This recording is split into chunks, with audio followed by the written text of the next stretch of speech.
Welcome to lecture 1, database management systems. So in lecture 1 we are going to see SQL. So this question, it appears in 2019 GATE from set 2. The question goes like this.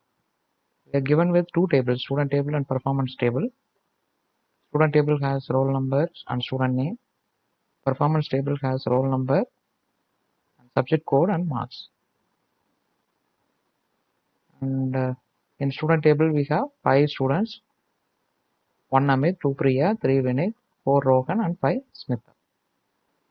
And performance table, it captures the marks obtained by each of the students in 3 subjects, A, B and then C. So if you look at Amit, roll number is 1, corresponding marks are in performance table for roll number 1, what are all the subjects he has taken? It is A, B and C, and the corresponding marks are 86, 95 and 90. So similarly for Priya, she has taken up only 2 subjects, A and then C. Marks are 89 and 92. And 3, roll number 3 is Vinith. Vinith has taken up only 1 subject, C. Marks obtained is 80. Now, given this query, select S dot student name, sum of marks from student S, performance P, where P dot marks greater than 84, grouped by S dot student name. So what are this S and P? So S is another name for student table and P is another name for performance table. So in the final result, we are selecting the student name from student table and marks from performance table. And these marks, they are summed up. And what is the condition for selecting a tuple from both the tables? Marks should be greater than 84. And we also have a group by class which will group the tuples based on a condition. So here we are grouping it by column name, student name. And the question is, how many rows are returned by this query? So usually whenever from class has more than one table, so here we have student table and performance table, usually we will have a join condition, and join condition will be based on the common attribute present in both the tables. And what is the common attribute present in these tables? Student and performance, roll number is the common attribute, but here the join condition is missing.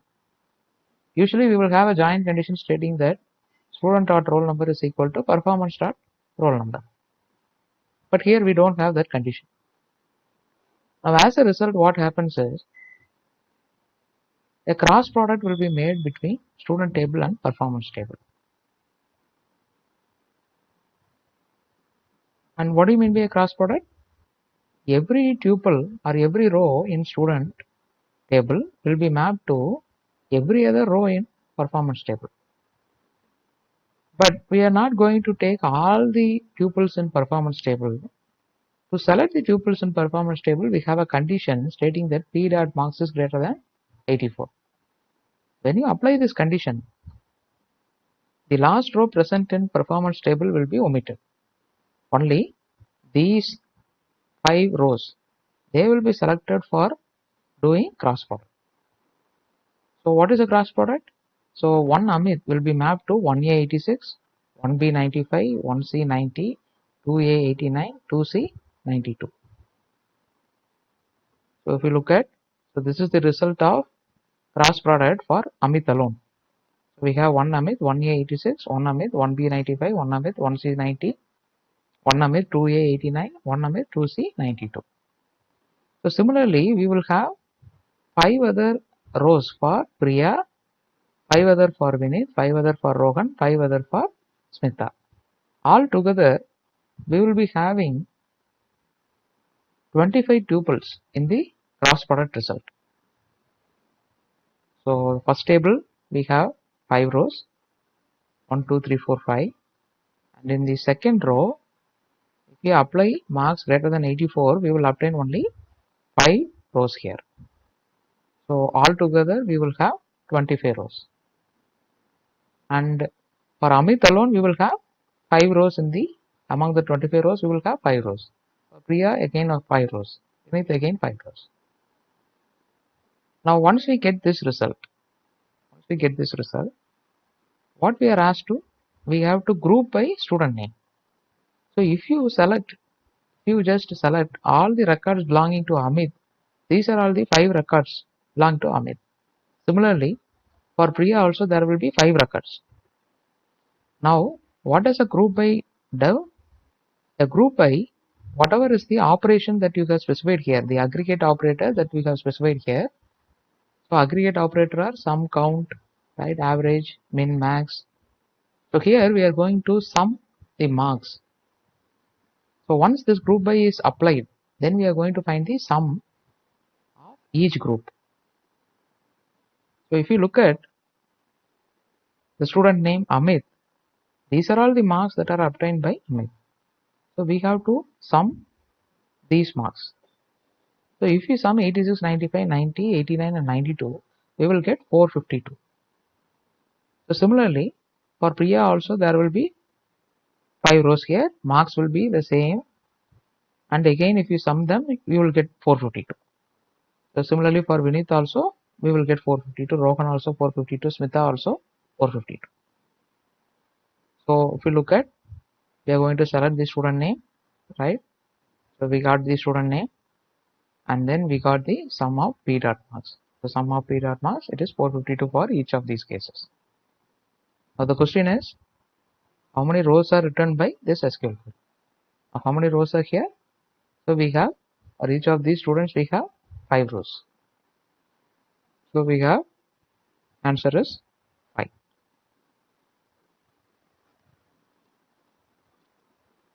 So let us verify the same by using Live SQL. So this is a tool provided by Oracle. If you look at student table, how do you create a student table? Create table, student name, what are all the columns and what is the data type of each of these columns and what are the constraints. And what is given? So given as student table, the primary key is roll number, and for performance table, the primary key is roll number and subject code. A combination of roll number and subject code is the primary key for performance table. Whereas student table, we have only roll number. So for roll number, we put the constraint as primary key. So for performance table, we have roll number, subject code and mark. And what is the primary key? It's a combination of roll number and subject code. So let us insert whatever is given. So let us insert all these values, 5 values in student table and 6 values in performance table, and then let us apply this query. So if you look at the query, after executing this query, we are also getting the same final answer, and the final answer is having 5 rows. So the answer is 5.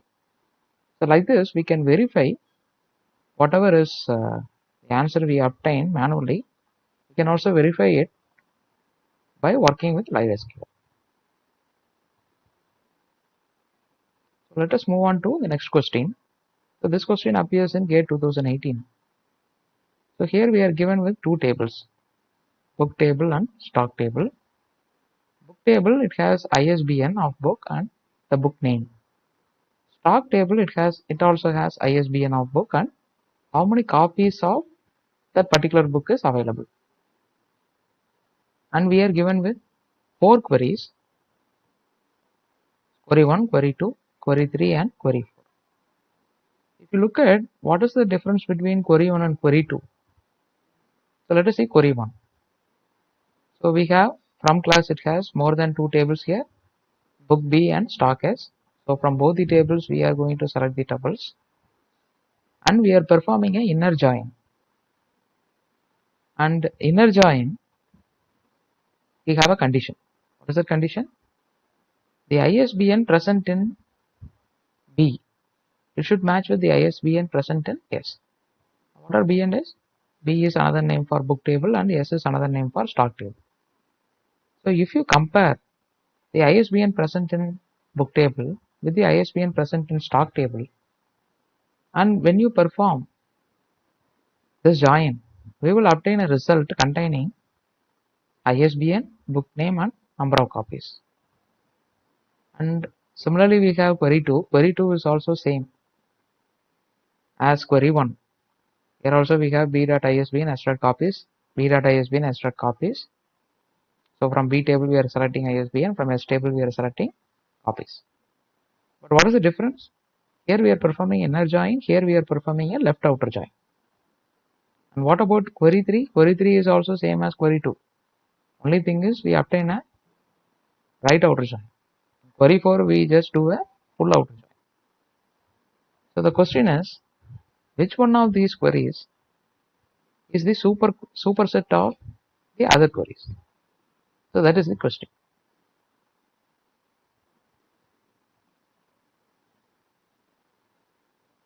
So let us populate some data in both the tables.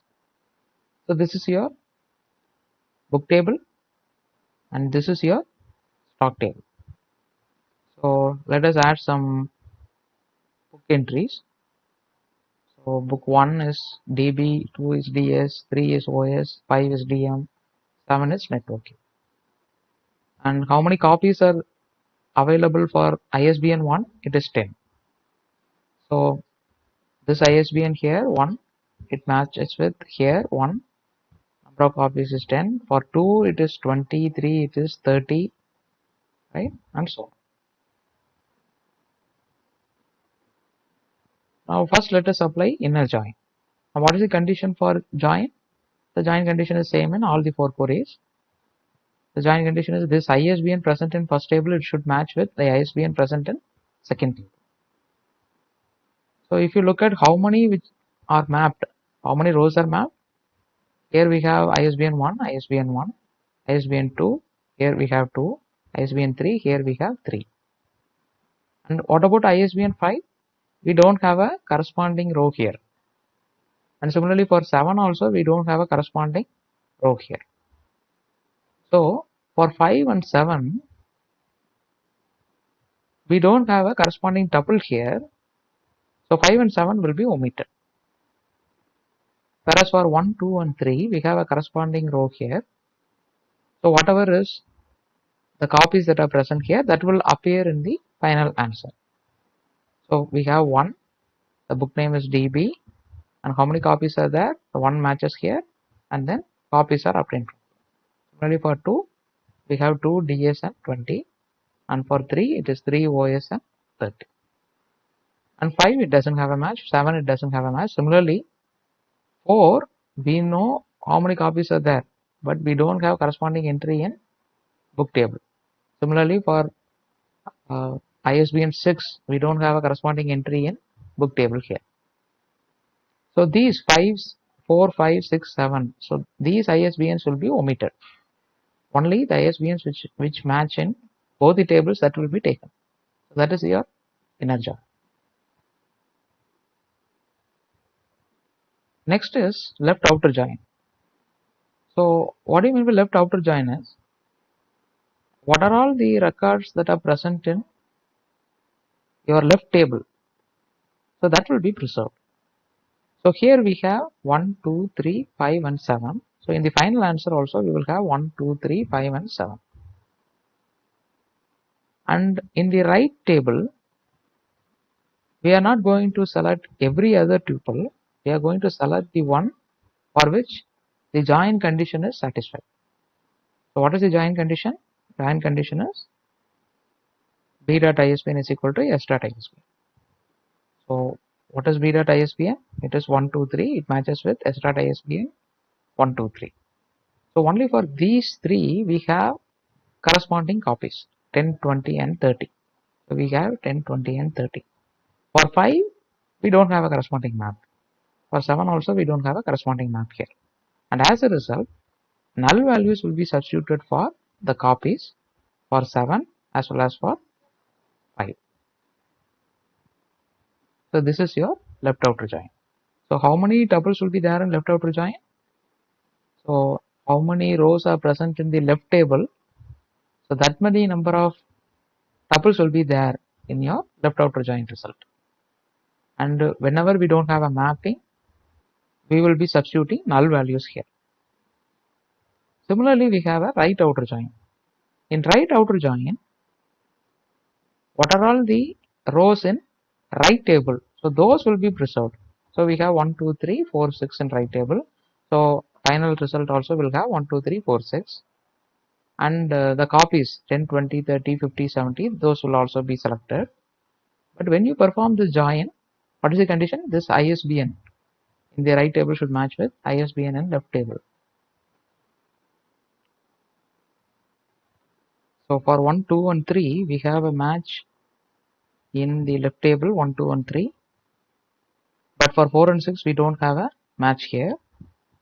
So for 4 and 6, we don't have the book names of 4 and 6. So null values will be substituted for book name.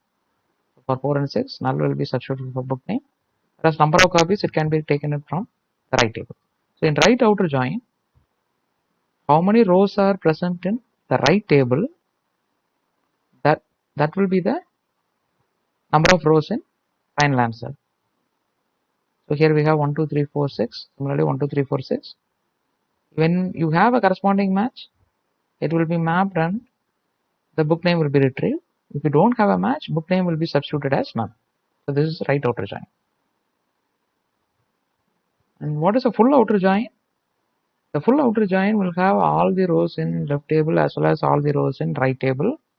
When you have a match, the book name and copies will be substituted. When we don't have a match, for 4, 6, 5 and 7, null values will be substituted.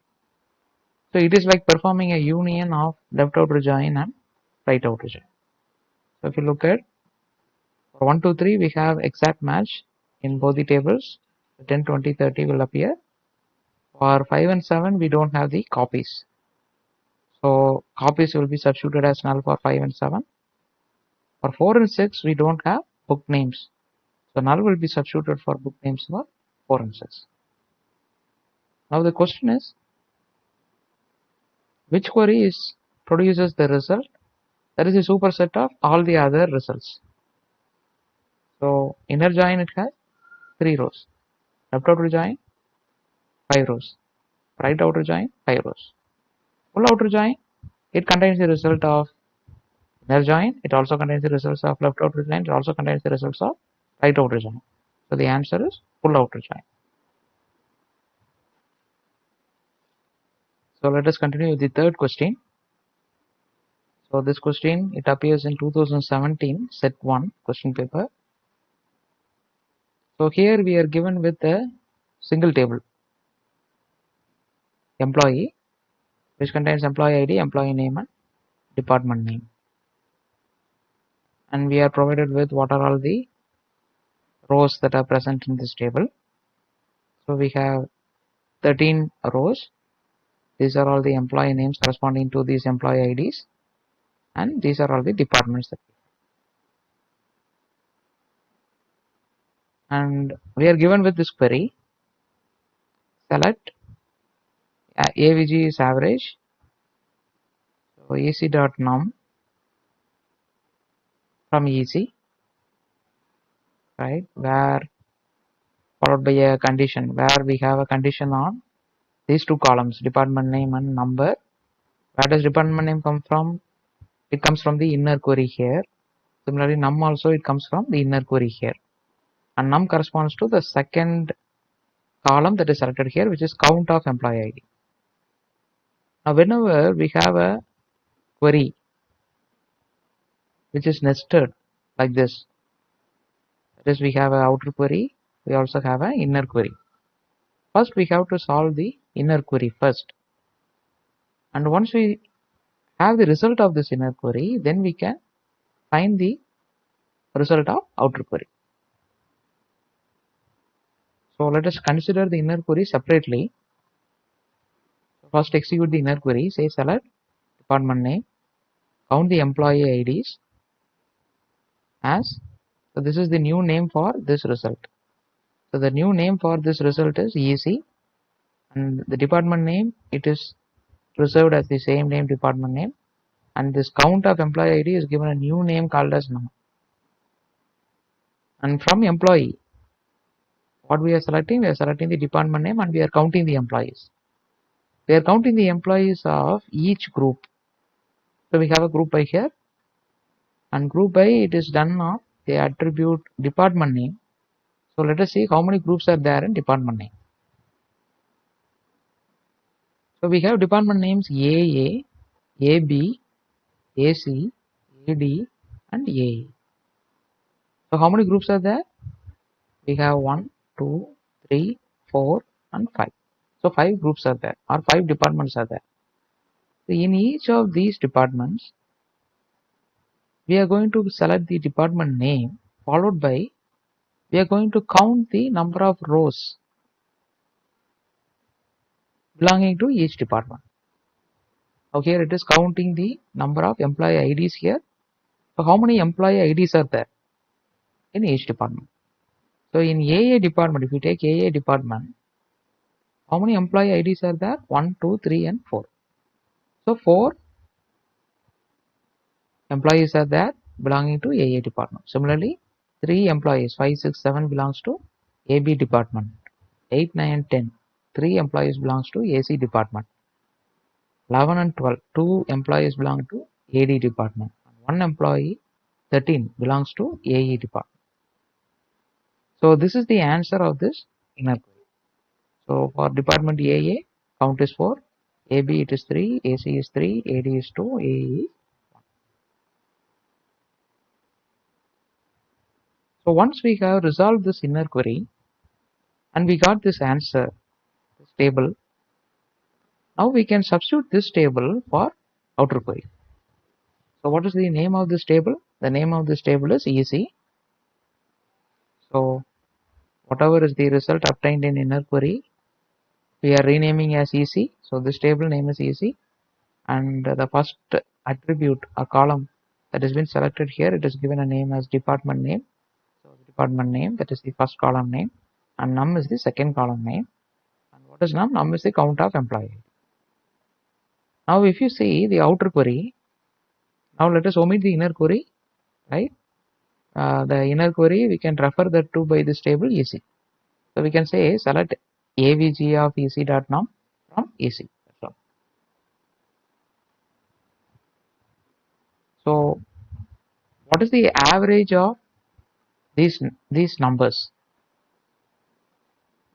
right? What is the average of this entire column? We have 4, 3, 3, 2 and 1. If you add them all, you will get 13. Now how many rows are here? 5 rows are here. So divided by 5, the average value is 2.6. So whenever we have outer query and inner query like a nested form, so here we have the nested operator is in, which means all the rows that are there in inner query, that will be selected for mapping in outer query. So whatever is the result that we get in inner query, we take the result as such and then we apply the outer query. So first we resolve the inner query, find the answer, and then you go to the outer query and do further manipulations. So when we apply average, so we get the answer as 2.6. This is the final answer, and these are the references.